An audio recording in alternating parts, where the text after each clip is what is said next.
So Bob, can you give me some predictions about the media landscape over the next 5 years and maybe a couple about the affluent market in particular? Well, when you look at the media landscape, I'd say in general, I think we're going to see the media operating in an environment that will be volatile, just like we see today.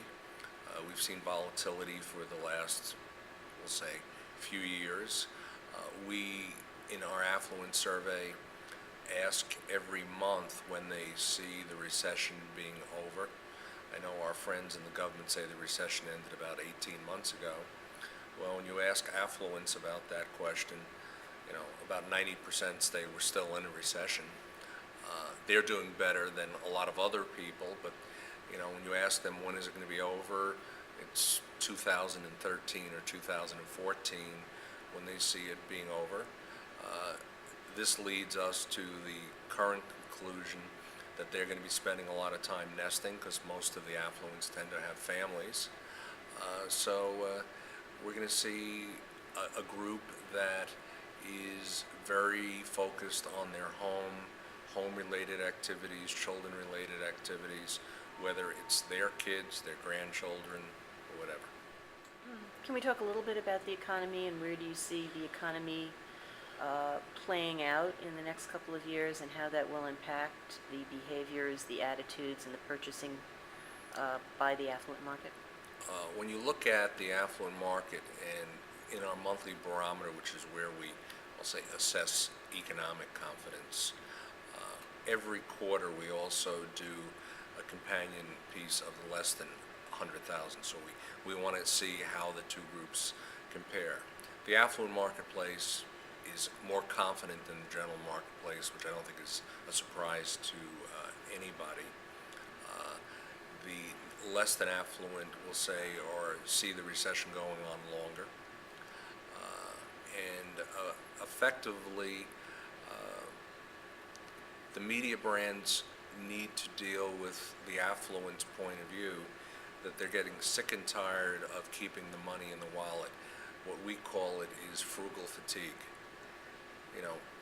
I think the affluent would say this environment in which we live is going to continue for a while, and if I wait to do what I want to do, which I probably have the money to do, I may be waiting a very long time or forever.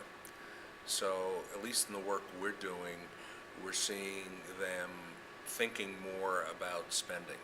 And when we ask the question, if the economy were to basically improve, what's the likelihood they would start spending more and quite a bit more? And in general, those who are going to spend more versus less is pretty much in a ratio of 3 or 4 to 1. So, this has been going on since 2008. The affluent want it to be over, and they're getting a call a little bit frustrated, and they're starting to spend. Are they concentrating their spending in certain categories, or is it across the board? It's pretty much across the board. I mean, again, as I said earlier, home is very important to them, but they like to travel. The number one passion of affluence is travel. And when you look at it, they like to travel internationally, and traveling internationally today can create all types of anxieties in and of itself. But they want to live their lives, and the one thing we do see, and hopefully at some point will change from our barometer, is the incredible political polarization of the marketplace, in particular among the affluent. And it doesn't help America and the economy, which basically supports us and which the affluent support by their spending, when you have all this political polarization and I'll call it inertia in how things are being handled. There have been news reports of greater disparity of wealth between the wealthy and the poor. Do you see that continuing, and if so, how will that impact the marketplace for media?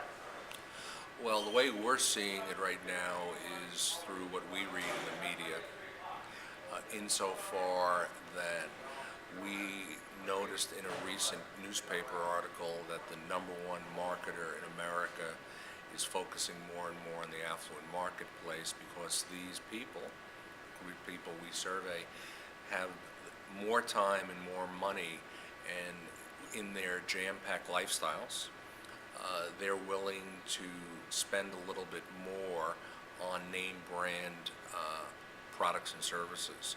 So we see the affluent marketplace becoming more and more important to the advertisers we serve, as well as their agencies and the media brands which help them deliver their messages to the marketplace.